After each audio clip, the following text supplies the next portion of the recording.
everyone, I'm Camus Crux and you're on TRS climbing course. And today on my first lesson for you guys, I'm going to teach you how to tie the figure of 8 knot and how to tie it to your harness. So I'll also be teaching you a little bit mistakes on what not to do, and I'll also teach you how to tie and apply it. So a lot of mistakes I get from beginners. They sometimes struggle to make the perfect length for the figure of 8. So sometimes you have the figure of 8. So I'll do a little example here. I have the figure of 8 here and I want to tie it into my harness, but as I tie it in, maybe the length of the rope here is not long enough. Sometimes it ends up being too short, so I can't tie it, so I have to end up untying it and then redoing it again. Or sometimes it's way too long, and then when I finish tying the figure of 8, it's too much slack, So I teach you a little trick that I know myself, how to make the perfect length. So obviously when you've never tied a figure of 8, it's good to start from the basics, know how it actually works. So to start with a figure of 8, you make kind of like a U shape, upside down U shape. You grab one end of the rope and you bring it to which either side. If it's on the right side, then you bring it in front onto the left side. But if the end of the rope's on the left side, then you bring it on over to the front of the right side.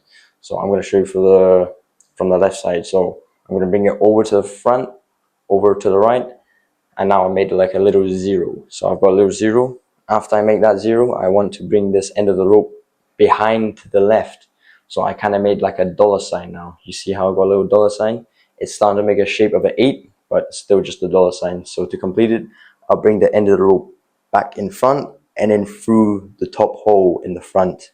So you can already see I've made a little 8. See that? Nice, easy 8. So sometimes I see people make like a 0, kind of like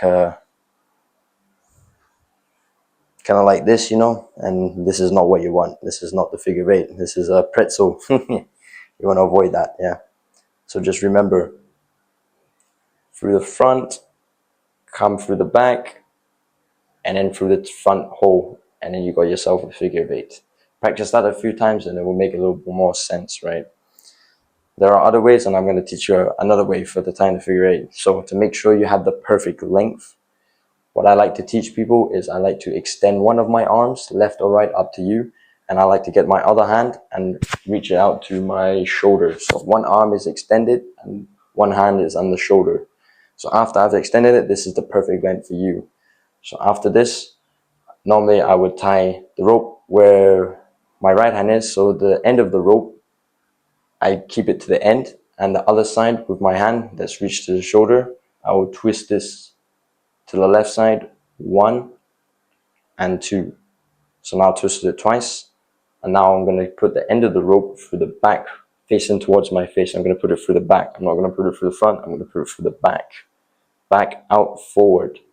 And now I've made the figure of 8, but I've also made it the perfect length to tie it in to my harness.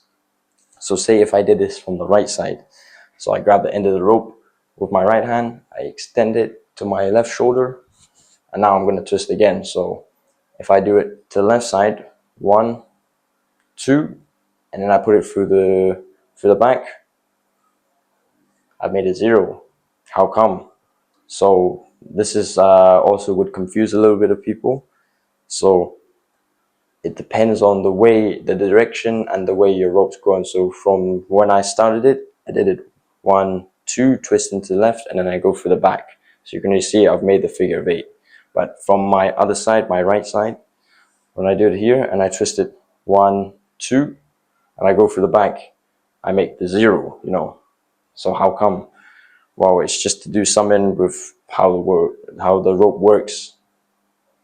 If I tie it again, so 1, 2, so it's not enough, When I put it through the back, twisting towards the left, it's not enough because the rope's on the right side of it. So when I put it through the front, it's going to make it 0. But say I put it through the front, and I do that, now I've made a figure of 8. To easily understand and get through this mistake, I like you to start with your left hand holding the end of the rope and extending it out, and then doing it with your right hand. So you can count to 1 and 2, and then after 1 and 2, twist into the left side, you go through the back, and then you make your figure 8. But say sometimes you want to do it with the right hand. Yeah, you want to do it with your left hand, sorry. So right hand, grab the end of the rope, extend it out, and then left hand on the shoulder, and twist it 1 and 2. Because it's facing towards the right, it's not enough. So if I put it through the back, it will just make it 0. So if I want to make it 8, instead I will put it through the front, because if you see the rope here, if I twist it 1 and 2, it's not enough to put it behind. Put it behind, it just makes it 0. So if I put it in the front, you can already see I made it 8, because of how the rope direction and the way you tie it. So if I was to tie it from with my right hand holding the end of the rope, I would tie it to the left twice and through the front. And if I was tying it with my left hand holding the end of the rope, I would tie it twice to the left side, but put it behind, if that makes sense. So after that, you will get yourself the perfect length rope. So now I'm going to teach you how to tie it in to your harness. You see this big loop on your harness tied into these small loops. This big one here that's tied into 2 small ones is called the belay loop. This is only for belaying with your etc. your grigri and your ADC. So we won't be tying into this, alright? This is only for belaying. But these 2 small ones that it's tied into, these are called the tie-in loop. This is what you want to tie into. This is what, when climbers climb, they tie the rope into these 2 knots. These 2 loops, sorry, and you climb up. And this is for the belaying. So I'm going to get my rope the perfect length that I just demonstrated. I'm going to tie in. So a lot of beginners also make a mistake here. And I'm going to let you know there's a new way and there's an old way. Well, an old way and a newer way. So I'm going to explain that later, but I'm going to just show you right now how to tie the figure 8 first. So I go 1 and 2. Okay, so this here is where a lot of you just, they don't know what to do, but it's actually quite simple. After a few tries, maybe say 3 to 5, you pretty much understand it. It's pretty simple and pretty straightforward. So once I have the figure 8 and the rope tied into the 2 tying loops, the 1 and 2, all I have to do here is just follow the rope, the figure 8, the whole 8.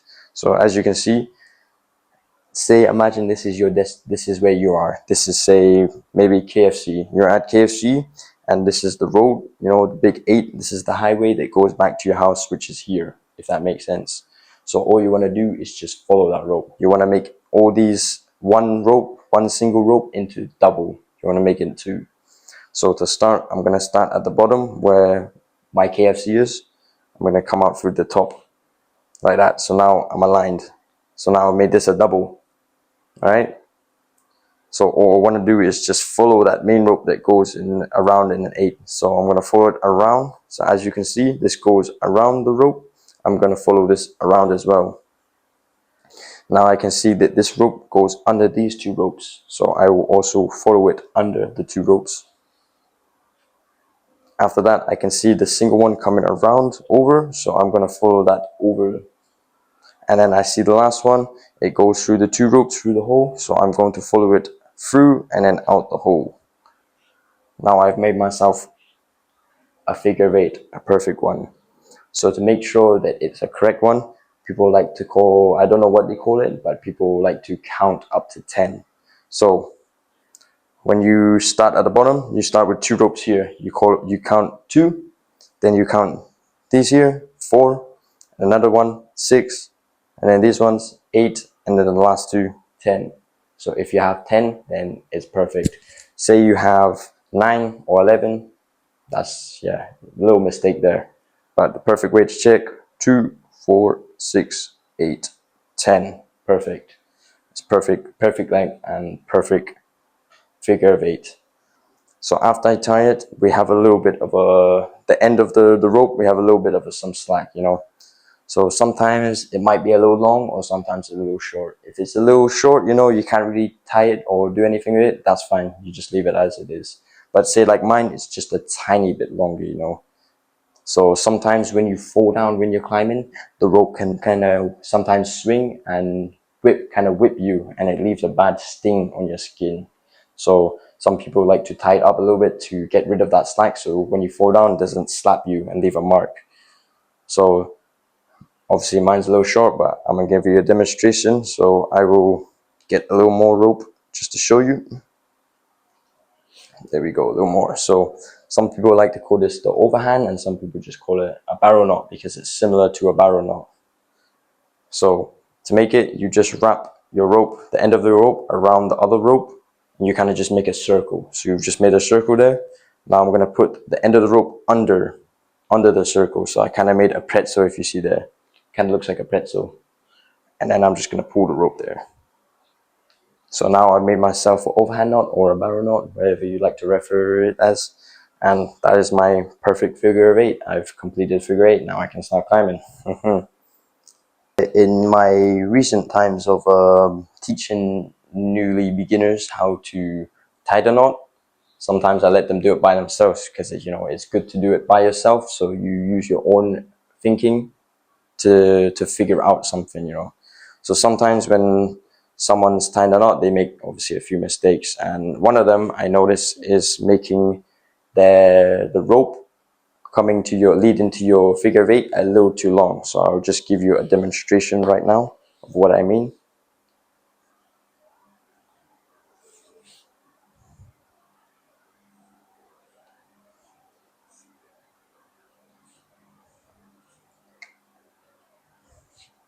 Okay, as you see, I have a figure eight, and then I have this really long rope coming down to the harness. So if you have something like this is not what you want. I do not recommend you go climbing when you have this type of rope. So I'll give you an example of what I wouldn't say recently, but I witnessed myself. I saw somebody climbing and they had a rope kind of like this, not exactly like this, but at least like from your thumb to your fingers. So it was quite long. And I remember seeing him fall quite a few times. And then I remember he came down. Once he came down, he couldn't untie his figure of eight because it was too tight.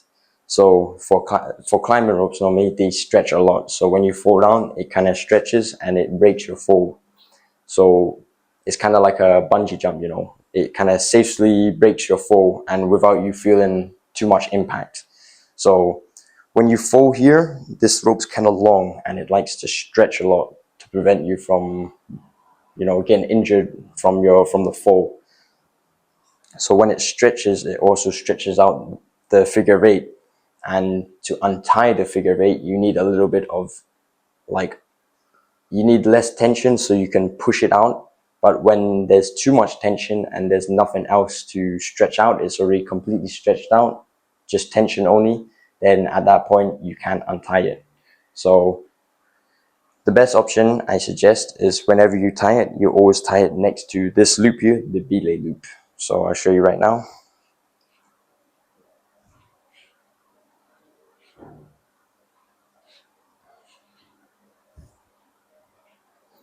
So here we go. So I've just tied my figure eight. So whenever you tie it, you always want to make sure that it is tied about roughly the same size. So whenever you tie it, you always want to tie it kind of about the same length as the belay loop. As you can see, mine's roughly the same length. So I am in the clear. So once I fall, mine won't tighten up too much and I don't have to cut it like the person I saw, which is very unlucky for him. So how to make it this perfect length? Sometimes when you tie it, it's just kind of long, and you're like, how do I fix this? So at the start, when you tie the figure eight, so when you pull it, you want your end of the figure eight to touch the belay loop or just touch your tying loop, just touching your harness at least. And then when you start put it in the end of the rope, you want to tighten it at the start. So once you tighten it at the start, that means that there's no slack left. So no matter how you tie it, it will always be the perfect length, same as the belay loop. So I'll just show you here. I tighten it at the start.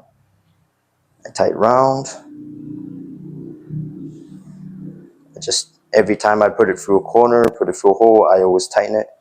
And look at that. Now it's perfect length. It is same size as the belay loop. But if I, for example, I don't tighten it, if I don't tighten it every time I pull a corner, then that leaves slack. And then when there's slack, it makes it longer. So I'll just show you here. So I'm starting again, I'm gonna tie it. So I put it through front, but I don't tighten it, I just do that, you know. Then I continue round, full round, and then I make my figure eight. But now look at that. So this isn't particularly bad, but it's quite long now. You need quite far away from my belay loop. So if I was to fold, this would stretch a bit, and it will be quite difficult to untie this figure eight because of all the slack it has, and all when there's too much slack, that's when it stretches. Yeah. So recommended, always keep the length of the figure eight close to the belay loop, or at least the same width, to prevent it from getting too tight and not you having to cut off your rope because of that.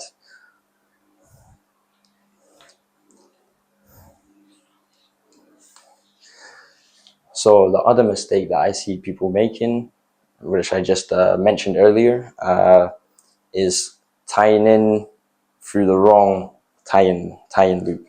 So I explained earlier there was a new way and there was an old way. So the new way is when you tie through the top of the tie-in loop. So you see on my harness, we've only got two. We got the top one and the bottom one. So the new way is when you tie in through the top, and the old way, like say the 90s, everyone liked to do it through the bottom. Yeah, maybe because it was closer. I'm not too sure why, because I am the new way. So say I tie in through the bottom. And also say, for example, I'm speaking to my best friend, you know, he's just next to me, I'm speaking to him, oh, how am I going to do this climb? How am I going to do this crux? And then I only just tie in through only the one at the bottom, and then I tie my figure eight. That can be very dangerous, you know, if you tie in just through one, and especially at the bottom. So say if I was to climb with only this one tied in, and if I fall, I'm gonna spin and turn upside down, which is very dangerous because you can hit your head. That can lead to some bad injuries, and you can probably get nauseous and probably pass out, because being upside down isn't quite nice, you know. Because the way the balance it is, you know, because it's at the bottom, it needs to balance the weight. So tipping upside down balances it. But say if I put it through the top, say just the top, only one through the top, if I was to fall down, the weight would be balanced because it's at the top and the way my body is, if that makes sense. So the old ways, they realized that, you know, too many beginners were making mistakes. They just kept putting it through the bottom, and then they forget to put it through the top, and then led to a lot of accidents. So the newer way is when they start from the top. They teach a lot of beginners to start from putting it from the top. So say I was still talking to my friend and I had forgotten to put it in the bottom one, but I only put it through the top one. So like I said before, because of the balance of the weight, if I was to fall, I would fall like a completely normal. Just like if I was to tie it through the two, I would fall completely normal because the balance of the weight, I would just fall down like that. But it doesn't mean I can just put it through only the one. It's always recommended and the best to put it through two, never just one. But say for example, I just forgot to put it through both, only through one, going through the top would be the safest option, just in case, you know. But before you even tie, you always make sure you count 1 and 2, or when you put it in, it's 1 loop and 2 loop, never just one. So after that too, I can go and tie my figure eight. So make sure that you're safe, and you always partner check. Before partner check, also check yourself. You know, you want to make sure that you know you're focused on what you have prepared, and then you can focus on your partner. So thank you for coming to my lesson today. I hope it made a little sense. If you didn't understand something or you need a little more clarification, you can go to my group in the comments and you can ask me specifically what you didn't understand, and I try my best to come back with feedback and let you know in more detail if possible. Other than that, I hope you have a safe climb. You double check all the time, and other than that, have a good time as well. So I'll see you in the next lesson. The next lesson will be how to belay with an ATC. So for the next lesson, you're required to have an ATC rented, your own, or one borrowed by the gym. It's up to you, but it's good to know how to belay with an ATC. So I'll see you in the next lesson, and have a good time.